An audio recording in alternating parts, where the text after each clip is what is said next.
नमस्कार दोस्तों, आज की इस वीडियो में हम इंडियन नेवी और चाइनीज नेवी की एवेक्स के बारे में बात करने वाले हैं। तो इसे आप इंडियन एयरफोर्स के एवेक्स के साथ काउंट मत कीजिएगा। वैसे अगर एयरफोर्स की एवेक्स की बात करें तो उस सेगमेंट में भी हम चाइना के मुकाबले काफ़ी पीछे चल रहे हैं। वैसे आज किस टॉपिक की बात करते हैं। एक हफ्ते पहले मैंने आप सभी को डिफेंस टॉक सीरीज में बताया था कि चाइना अभी एक फिक्स्ड विंग सी बेस्ड एवेक्स को डेवलप कर रही है, जो कि वो अपने एयरक्राफ्ट कैरियर से ऑपरेट करने वाला है। इस एयरक्राफ्ट का नाम KJ-600 है, जो कि बेसिकली एक ट्विन इंजन टर्बोप्रोप एयरक्राफ्ट है और ये यूएस की E-2C हॉकाई एयरक्राफ्ट का एक कॉपी जैसा दिखता है। अब इस एयरक्राफ्ट के बारे में चाइना की तरफ से कुछ ज़्यादा डिटेल पब्लिक नहीं किया गया था, लेकिन ओपन सोर्स डाटा के मुताबिक KJ-600 एवेक्स के लिए जो बेसिक एयरक्राफ्ट का इस्तेमाल किया गया वो सोवियत ओरिजिन AN-12 एयरक्राफ्ट का एक चाइनीज कॉपी है और इसमें जो इंजन लगा हुआ है वो WS-6C इंजन है और ये भी सोवियत ओरिजिन AI-20 इंजन की कॉपी है। लेकिन अभी इन इंजन को चाइना की तरफ से अपनी WS-10 टर्बोप्रोप इंजन के साथ रिप्लेस करने का फैसला किया गया और ये एयरक्राफ्ट करीब 600 से 700 किलोमीटर प्रति घंटे की रफ्तार में ट्रैवल कर सकता है। इसके रडार के बारे में एग्जैक्ट डाटा यहाँ पे पता नहीं है, लेकिन चाइना की जो प्रीवियस KJ सीरीज के एयरक्राफ्ट थे उन्हीं पर यह बेस्ड है, तो इसकी डिटेक्शन रेंज कम से कम 400 से 450 किलोमीटर के आसपास होने वाली है और ये लगातार कैरियर से लगभग 200 से 300 किलोमीटर रेडियस में ऑपरेट कर सकता है, जिससे एयरक्राफ्ट कैरियर की फ्लीट आराम से 700 से 800 किलोमीटर की डिस्टेंस तक नजर रख सकती है। अभी एक बात क्लियर नहीं हुआ कि ये एयरक्राफ्ट स्की जंप कैरियर से टेक ऑफ कर सकता है या नहीं कर सकता है। अगर ये स्की जंप से टेक ऑफ कर सकता है तो इसे चाइना अपनी एग्जिस्टिंग 2 कैरियर से ऑपरेट कर सकता है, और अगर नहीं कर सकता है तो चाइना की तीसरी एयरक्राफ्ट कैरियर, जो कि लगभग 85,000 डिस्प्लेसमेंट वाला कैरियर होने वाला है, इस एयरक्राफ्ट को उससे ऑपरेट किया जा सकता है क्योंकि वो एक कैटेबल बेस्ड कैरियर होने वाला है। इसे चाइना 2023 तक अपने सर्विस में शामिल करने वाला है और अभी हम जिस KJ-600 एवेक्स की बात कर रहे हैं इसकी भी सभी फ्लाइट को भी चाइना की तरफ से 2023 से पहले कंप्लीट करने की बात सामने आई है, जिससे साफ होता है कि इसको चाइना अपनी तीसरी यानी कि टाइप 003 क्लास की कैरियर से ऑपरेट करने वाला है। ये चाइना को अपने राइवल्स के मुकाबले मैरीटाइम रोल में काफ़ी एडवांटेजेस भी दिलाने वाला है, क्योंकि अभी सिर्फ यूनाइटेड स्टेट और फ्रांस की तरफ से अपने एयरक्राफ्ट कैरियर से E-2C हॉकाई जैसे एवेक्स को ऑपरेट किया जाता है। इसके अलावा बाकी जितने भी कैरियर ऑपरेटर हैं, चाहे वो रशिया हो, भारत हो या फिर ब्रिटेन हो, ये सभी अपने एयरक्राफ्ट कैरियर से हेलीबॉर्न एवेक्स का इस्तेमाल करते हैं, जिनकी रेंज और एंड्योरेंस लिमिटेड होती है।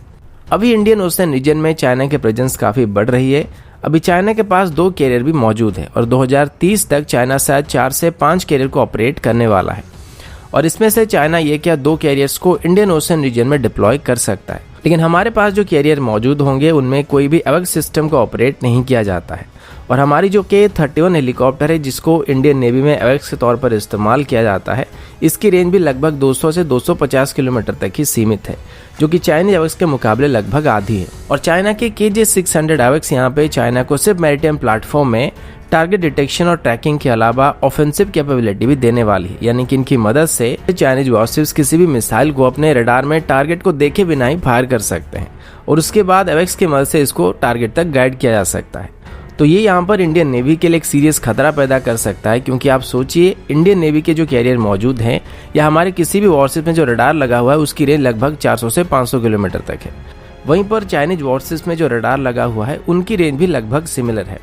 तो ऐसे में अगर ये एक दूसरे को अपने इंटीग्रेटेड रडार के दम पे डिटेक्ट करते हैं तो किसी के पास बहुत ज़्यादा एडवांटेजेस नहीं रहेगा। लेकिन वहीं पर अगर एवेक्स की बात करें तो हमारे पास K-31 हेलीकॉप्टर है, जिसका रेंज 200 किलोमीटर तक सीमित है और मुश्किल से ही 250 किलोमीटर तक डिटेक्ट कर सकता है,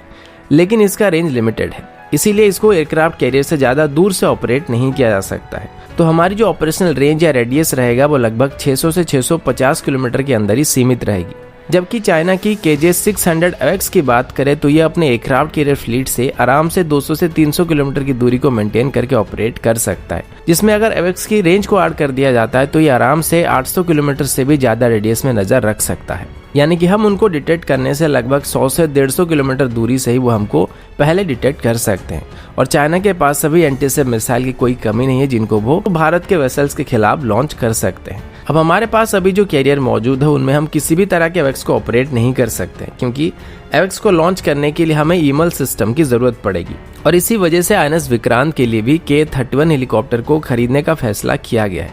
लेकिन ये हमारे एग्जिस्टिंग K-31 से थोड़े बेहतर होने वाले हैं और इनकी रेंज भी थोड़ा ज़्यादा होने वाला है। पर कुछ क्लासिफाइड रिपोर्ट के मुताबिक INS इस साल में इंडियन नेवी ऐसे एवेक्स को ऑपरेट करना चाहता है और प्रीवियस वीडियो में मैंने आपको बताया था कि इंडियन नेवी की तरफ से अभी तीसरी एयरक्राफ्ट कैरियर को बनाने के लिए डिफेंस मिनिस्ट्री से अप्रूवल मिलने का इंतजार किया जा रहा है। INS विशाल में भारत ईमल सिस्टम को इस्तेमाल करने वाला है और इसे यूनाइटेड स्टेट की तरफ से भारत को सप्लाई किया जाने वाला है। इसी दौरान अभी ये भी सुनने को मिल रहा है कि ईमल सिस्टम के साथ साथ इंडियन नेवी यूनाइटेड स्टेट से E-2D हॉकाई सिस्टम को भी खरीदने वाले और इसके लिए इंडियन नेवी की तरफ से यूएस को कुछ क्लासिफाइड इन्फॉर्मेशन शेयर करने के लिए भी कहा गया है। ये AWACS E-2C हॉकाई का एक एडवांस वेरिएंट है और इसमें लगे हुआ APY-9 radar stealth fighter jet को भी डिटेक्ट कर सकता है, जिसे भारत चाइना की J-20 या J-31 जैसे फाइटर जेट को आराम से डिटेक्ट कर सकता है। अब चाइना अपनी J-20 को तो यहाँ पे नेवल प्लेटफॉर्म में डिप्लॉय नहीं करने वाला है और वो फ्यूचर में अपने टाइप 003 क्लास की कैरियर से J-15 या